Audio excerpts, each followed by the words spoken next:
Bonjour les élèves, aujourd'hui on va voir comment utiliser un oscilloscope. Voilà, il est relié à un générateur de basse fréquence par ces deux fils. Donc ici, on peut voir trois types de tension. Ici, sinusoïdale, cette tension c'est sinusoïdale. On peut changer ici une tension carrée, cette tension est appelée carrée. Ici, tension triangulaire, sous forme d'un triangle. Donc ces trois tensions sont périodiques. On revient au sinusoïdal. Regardez ici, cette tension atteint cette valeur. Après un intervalle de temps, il revient aux mêmes valeurs. Donc elle reprend la même valeur après un certain temps, après un intervalle de temps bien déterminé. Donc ici, on dit que la tension est périodique. C'est une tension variable qui reprend les mêmes valeurs à des intervalles de temps réguliers. Donc ici, on voit ici deux boutons. Le premier, c'est la sensibilité verticale.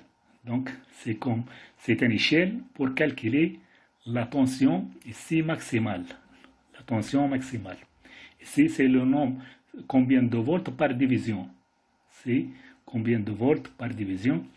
Par exemple, ici, elle est réglée ici sur 5 volts par division.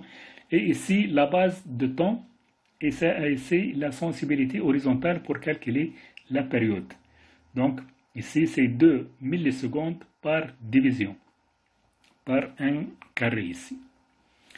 On commence par la tension ici, sinusoïdale.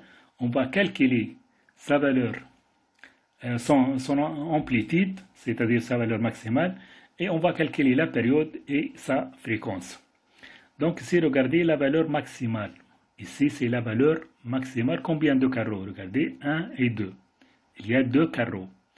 Et ici, on a 5 volts par un carreau, par division.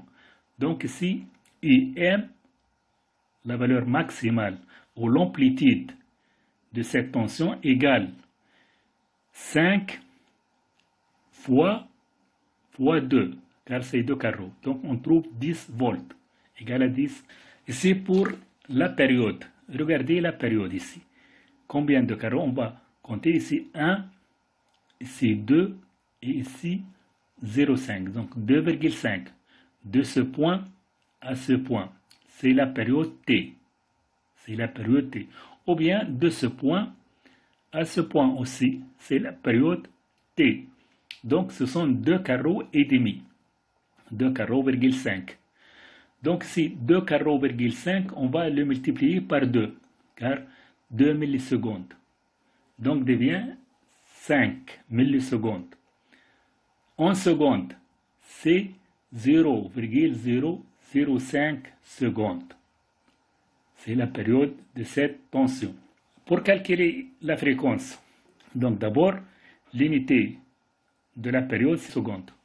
C'est l'unité internationale.